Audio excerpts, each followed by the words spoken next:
COVID-19 memang tidak menyebabkan secara langsung apendisitis atau radang usus buntu, tetapi mungkin dapat berhubungan. Kita masih belum tahu bagaimana mekanismenya, tetapi dari beberapa studi, laporan kasus, data-data empirik, mendapatkan ada kemungkinan hubungan antara COVID-19 dengan radang usus buntu.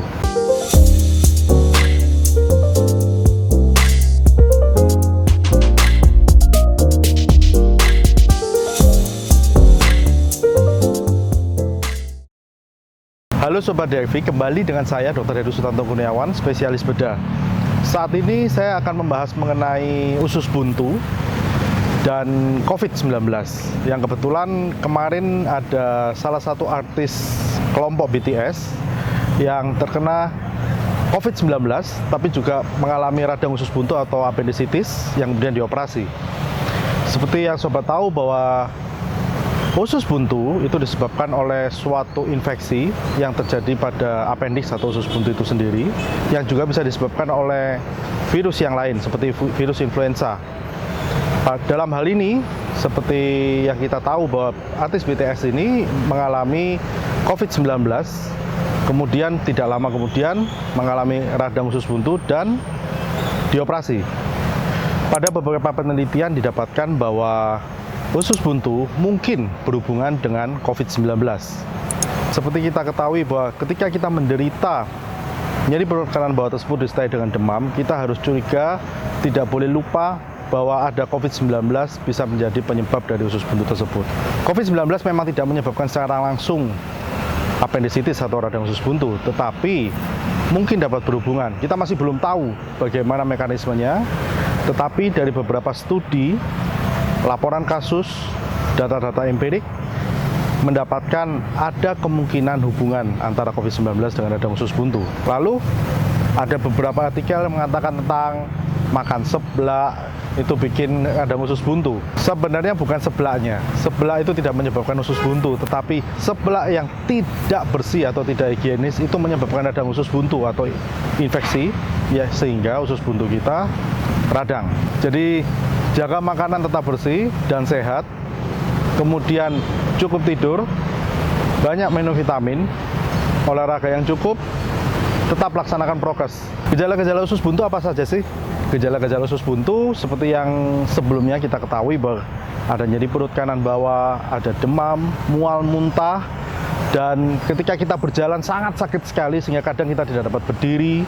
Kemudian kalau misalnya disertai dengan influenza sebelumnya, dapat disertai dengan gejala batuk, pilek, dan radang saluran nafas. Terutama COVID-19, kita harus tahu bahwa secara umum COVID-19 itu disebabkan oleh adanya infeksi saluran nafas, baik atas maupun bawah. Terutama yang lagi ngetren sekarang Omicron, itu saluran nafas atas lebih dominan. Jadi kalau ada batuk, pilek, disertainya itu perut kanan bawah, kita harus curiga adanya COVID-19 dan kemungkinan adanya usus buntu.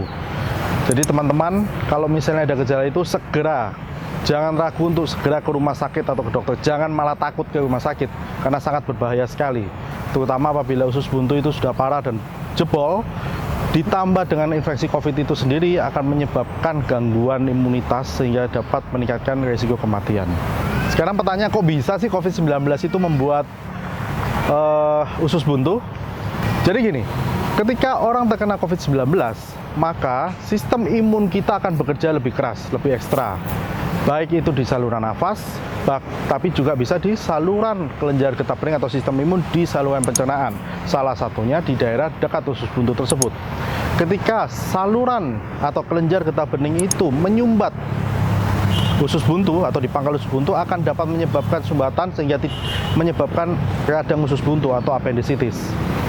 Jadi secara tidak langsung sebenarnya ada kecurigaan atau hubungan antara COVID-19 tersebut dengan radang usus buntu. Terus diapain?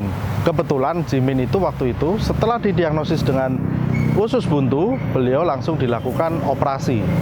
Tetapi apakah semua usus buntu itu perlu operasi? Tidak selalu. Pada beberapa kasus pasien dengan COVID-19 dan usus buntu yang tidak ada komplikasinya dapat dilakukan dengan pemberian obat-obatan atau konservatif saja sambil diawasi.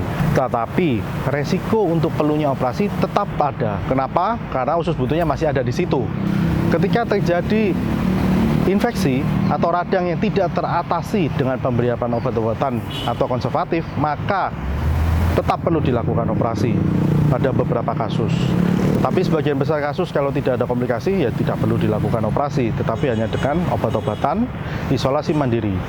Kalau misalnya teman-teman mengalami gejala yang sama seperti Jimin BTS, terus apa yang harus dilakukan? Ingat, segera ke UGD atau ke rumah sakit, kontrol ke dokter. Dokter akan melakukan konfirmasi tes COVID-19, baik melalui antigen ataupun PCR, dan dokter akan melakukan pemeriksaan minimal ultrasonografi, cek darah lengkap, pemberian cairan dan antibiotika, dan tentu saja teman-teman pasti akan harus masuk rumah sakit atau ruang isolasi. Kenapa? Karena itu lebih aman. Kalau misalnya di rumah tanpa adanya diagnosis yang tepat, sangat beresiko usus buntunya bisa perforasi. Jadi, kalau misalnya teman-teman sakit dan demam, maka segera kontrol ke dokter. Tetapi kalau misalnya disertai dengan demam dan batuk, sangat disarankan untuk ke UGD. Karena apa? Karena ada kemungkinan besar perlu rawat inap. Ya, itu tadi pembahasan mengenai Jimin BTS, appendicitis atau radang usus buntu, dan COVID-19. Semoga penjelasan ini dapat berguna dan dapat menambah pengetahuan kita tentang kesehatan. Salam sehat, sampai bertemu kembali di channel DRV di episode berikutnya. Dapatkan informasi medis langsung dari Dr. Vito dengan subscribe channel YouTube ini. Anda juga bisa membagikan semua informasi berharga di sini dengan cara share ke teman-teman atau kenalan Anda.